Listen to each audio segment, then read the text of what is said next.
Hi Vincent, no, sagutin ko lang yung question mo regarding your stock portfolio or REITs, no.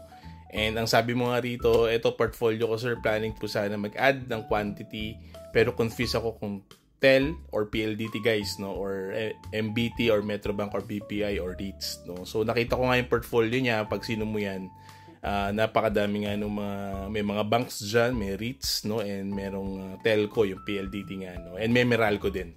So nakita ko dyan. So actually lahat naman yan okay, no. So far, no, in my opinion, again, always do your own research pa rin, no, and kumbaga invest at your own risk, no. But for my opinion, this one okay naman yung mga shares mo, good companies, no, Meralco, PLDT, though yung PLDT ngayon is affected by the new law, no, yung Konektadong Pinoy, no.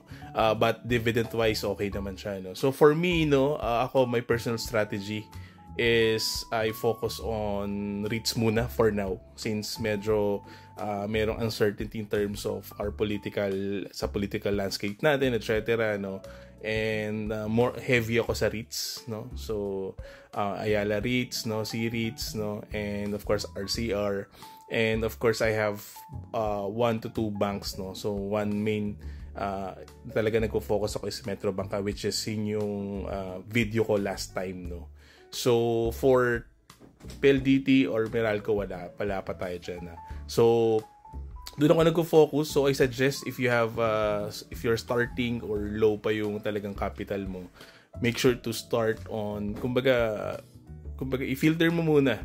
Like, start on few stocks muna, no? And then from there, pag medyo lumaki ng capital mo, tsaka ka mag-diversify masyado. So, tingin ko kasi ang comment ko lang for this one kasi medyo madami na agad yung ininvested mo, no? Malay mo kung malaki naman talaga yung capital mo. But if you are starting, and building, building your investment pa lang, is talagang muna, select few. Let's say, if you want to diversify, 1 to 2 from REITs, no, and 1 from the bank industry, and then 1 from the power and sa telco din, no.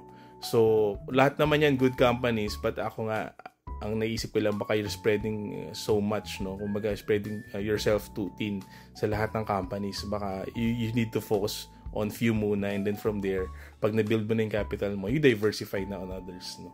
So yun, thank you Vincent for your question. And guys, if you have any questions, no, anything about stocks, REITs, rental, other investments, no, like crypto, collectibles, etc., comment lang kayo sa baba. Bye bye, and follow me for more.